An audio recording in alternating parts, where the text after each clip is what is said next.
Greetings, hope this finds you well. I'm just gonna take a little swig of the spring water real quick.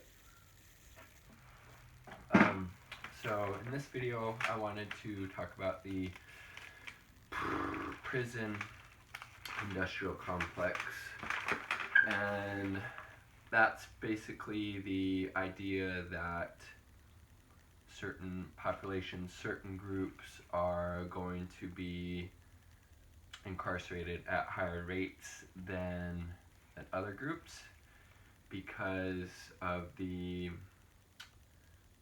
kind of structural inequality and racism that exists in this in our culture, in our society here in the United States. At least that's kind of my interpretation or spin on it. So just for some kind of general background, I went to prisonpolicy.org to get some facts about the different demographics of the populations that make up the prison system. So, for example, African Americans make up 13% of the population here in the United States, but they make up around 40% of the prison population. So you can see just by doing some real simple math, that's pretty out of whack. That's multiple times higher rates of incarceration for African American people than for other groups, and that's not acceptable. That's structural racism, and that's not a good thing. For comparison, white people in the United States, say that 5 times fast, make up around 64% of the population, but only 39% of the prison population. So you can actually see that white people are underrepresented in the prison population. So you see it's inverse. Black people, African American people are overrepresented in prison. White people are underrepresented. Back to the structural racism part. And then also, so in the United States, 16% of our population is Hispanic, but they make up 19% of the prison population, so they're slightly overrepresented as well. And then I read this article on Mother Jones. So it says, African American people are, it says African American people are 5 times more likely to be behind bars by white people, and about half of the reason why that is, at least according to this research that they were talking about in this article, is being driven by economic disparity. That was about, they said 50% of the overrepresented prison population as far as African American people go is due to the economic disparities between African American people and say like white people. Because basically our jails and prison systems, if you didn't already know, are more or less just filled with poor people. There's, if you're wealthy enough and you can pay for, hire a really good attorney, legal defense team if you're facing, some serious type of like felony charge or something like that, goes such a long ways to keeping you out of the prison system, as opposed to somebody who's poor, has no resources, they'll often, most of those times, those cases don't go to trial. They don't see the courtroom. They just end up doing a plea bargain, and then so that's a huge part of it. And then so just echoing that fact, they were talking about how white men are 2 times as likely to be in the highest income quintile. So one of the highest income brackets, basically white men twice as more likely to be there, as opposed to black men, who are 2 times as likely to be in the lowest income quintile. And this research was done by the People's Policy Council. So in order for us to reduce these rates, one of the things that we have to do is address poverty in our country, because 50% of that reason why African American people are overrepresented in jails is because the income disparities are so huge between their earning potential and white people's, as far as how our society operates now. So that's why one of the reasons they're overrepresented. And we could take it all the way back to, it wasn't super long ago in our country that we had segregated schools, water fountains, all this kinds of stuff, and we as a society, as a culture, haven't really dug deep into that, and how that racism just pervades our everyday life, in so many ways, honestly. And then the third site that I went to was worldatlas.com, just some kind of more overall broader kind of viewpoints on how the U.S. injustice system, I'm going to call it, fits into the kind of global scale, as well as some different ways or solutions that could maybe be adopted to help with these issues. So the U.S. incarcerates more people than any other country in the world. Think about that. The U.S. incarcerates more people than any other country in the world. Yet, we are the land of the free. How does that work exactly? That doesn't make sense to me. Maybe that's just me, though. In the United States, there are over 2 million people either in prison or in jail. That is insane. 2 million people. Whew. So the U.S. accounts for 25% of the world's prison population, but the U.S. only has 5% of the world's population, so you can see that there's a huge discrepancy there. And then the rise in mass incarceration in this country, at least this website talks about, which I think they're probably right, honestly. I think it's accurate. Started with the war on drugs.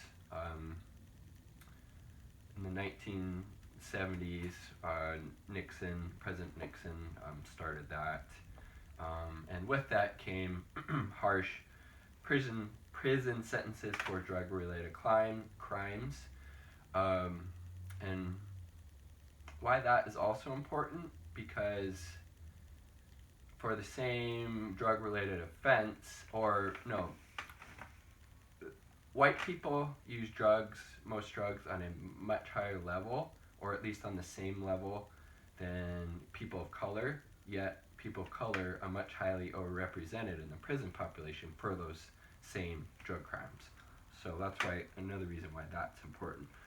Also, I don't know if they talked about this, but it's something that I wanted to address, was the for-profit prison industry. Think about that. Our tax dollars are going to subsidize these for-profit prison corporations. That is just insane to me. There should be no profit motive in locking people up in cages. That's sick. That's twisted. We need to end that whole system. Yeah. Get rid of that stuff. And then that same website, that same article, African American men are sentenced to terms just echoing what I was saying before, sentenced men to terms 20 to 50 times longer than white men for the same crime. That is insane to me. See, same crime, but they're going to be incarcerated potentially 20 to 50 times longer. That's messed up. That's structural racism. And then as far as jailing, incarceration rates of women, so African American women are most likely to be jailed, followed by Latino women, as well as African American and Latino children are more likely to have a parent in jail or prison. There's so many things. There's locking up people, putting them in cages, treating them so inhumanely, like they're not even human, honestly. Um, Creates all these problems for that people, but then also that family that's on the outside, what it does to that other parent who has to be that, sole provider. They're obviously going to be more likely to be in poverty then because there's only one source of income. They're being raised by a single parent, which can be you know pretty challenging and quite the undertaking. And then that kid, like, growing up without their parent, because they're locked in cage for a drug crime, a nonviolent drug crime. That's unspeakable, unspeakable. So as a result of this, poverty in African American communities has been increasing since 1968. And then when they get out of the prison system, if they do, when they get back into the society, it's hard for them to get a job, and then the whole kind of cycle of oppression just continues. It's nuts. And so, what are some of the solutions? So I said, one, we need to get rid of the for-profit prison industry, because they lobby our lawmakers and advocating for harsher sentencing policies, and having it so law enforcement has to meet a certain quota because they got to fill their beds, like all these different kinds of things. We need to get rid of that first off. And then this website talked about maybe implementing more cultural competency training for law enforcement. I think that's always a great idea.